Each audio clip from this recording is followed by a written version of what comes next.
We love this community. We believe in this community. 90% of my time in life is in this community now. It is the greatest asset in the world. And we are changing finance. We are changing modern day banking. We're changing modern day finance. It's the greatest store of value that's arguably ever been created. It is an exciting time. And as you just heard Eric Trump, they are big players in the Bitcoin community. Eric Trump was in Hong Kong Friday at Bitcoin Asia conference there, and today an exciting new venture is debuting on the NASDAQ. It is American Bitcoin, focusing on Bitcoin mining in addition to providing a platform to efficiently drive Bitcoin per share growth. And here to discuss this exciting debut and how it helps our economy, so pleased to welcome into Newsline today Donald Trump Jr. Hey, Don, good to have you with us today. Good to be with you, Bianca. How are you? I'm doing great. Watching your brother sort of around the globe and what you're doing in the Bitcoin and crypto arena is exciting. Today's truly historic, though, at the NASDAQ. Tell us about the launch and how it all is about the American economy and hardworking Americans finally getting a shot to really enter this exciting arena.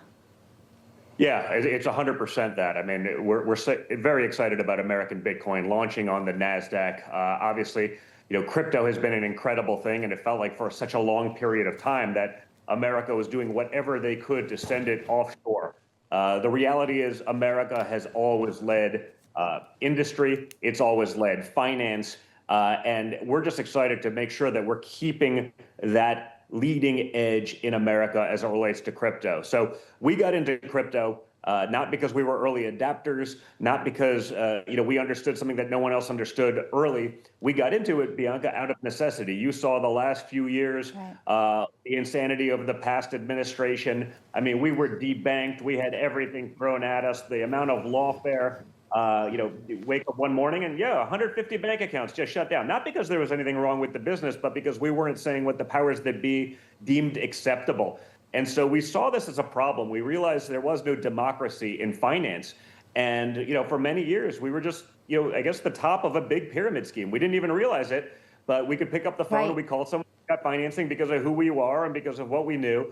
So many other great Americans, they just wake up one day, they couldn't start their business because, again, it didn't check the right woke boxes or whatever it is. So we used our soapbox to fight back.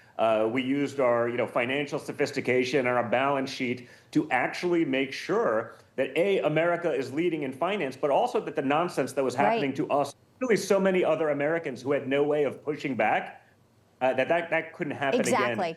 So Bitcoin is a store of value. It's an incredible thing.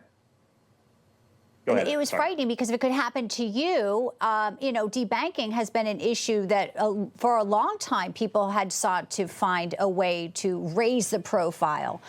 There are people who can't get bank accounts, and whether they be in, certain impoverished countries. I mean, this has been an issue, but when they start coming after people for political reasons, it is a different threshold. I know American Bitcoin is happening today, but your family also launched a new cryptocurrency, Don, World Liberty Financial. That was trading with its WFLI token. Instant success. There's critics out there. You hear them saying, well, how can the family be involved when your dad, the president, is working on, legislation and working to make it open to everybody? I know Eric said, I have nothing to do with what's happening in Washington.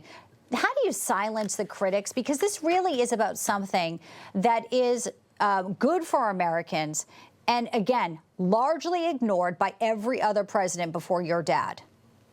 100%. Well, my father saw what happened to our businesses. This happened when he wasn't president. So he understood what crypto meant, the freedom that it created, the democratization of finance that it offered, plus, the trillions in, future tax revenues that it meant to be leading in America. So this isn't something he did when he got into office. He campaigned on doing just this because he saw that. So yeah, Eric and I, we don't have policy on these things, but this is common sense. This is good for America. This is good for democracy. It's fundamentally important. I mean, if we had critics that said, maybe you shouldn't have tried to sue us into oblivion over nothing. Maybe you shouldn't have tried to jail us, and you could have kept your old systems the way they were. But again, Bianca, we did this out of necessity. because we weren't just going to crawl into a corner and drop dead because the powers that be wanted us to give up. Right. That's not what we do. We are innovators. We are business people. We have always been thought leaders in whatever space we were participating in, and this is no different. They're going to be critics because they understand that we're changing the game, not simply for us, we're changing it for every American and making it finally fair. And I know they have a problem with that. Some of the best stock traders in the world happen to be in Congress making $180,000 a year. It's sort of amazing that they amass these fortunes. They don't seem to have a lot of criticism about it themselves. No, they don't. Well, it's an exciting time, and I think sort of letting people get more involved is going to be a boon for America. You know, your dad is an innovator, as you mentioned, even when it comes to what he's doing to balance trade around the globe. We're in a situation, our country, your dad isn't seen on TV for an hour, and the conspiracies about him being dead or start swirling. I mean, I just want to get one final question. We can't even talk about genes anymore. I loved the post you made about your dad when the Sweeney ad came out, but I just want to get your reaction. Levi Strauss is now warning about anti-Americanism, backlash because of the tariffs. I mean, it seems like everything is golden age and everything is pro-America. Your dad hosting basically every world leader every day. There's a new one flying into the Oval Office. What's your message to Levi's talking about this? It doesn't seem like there's any evidence at all in that narrative, Don. There is none. It's absolutely insane. When you talk about the tariff situation, don't forget all these countries that maybe harboring some sort of anti-American sentiment, they were fine tariffing anything coming out of America for years. And if we did it to them, all of a sudden we're not playing right. So reciprocal tariffs, that means the same, right? We're paying the same. So if they're going to do it to us, we'll do it to them and let it play out from there. So, I think it's absolute nonsense. I think it's, a far greater farce that America was able to be taken advantage of for so long, and that we never had leaders that either understood it or were willing to actually stick up for Americans. And so, that has all changed as well. I called my father over the weekend and be like, hey, just want to make sure you're not dead. I know my daughter's playing golf with you as we speak, but, I keep reading about it on Twitter, so I just want to make sure.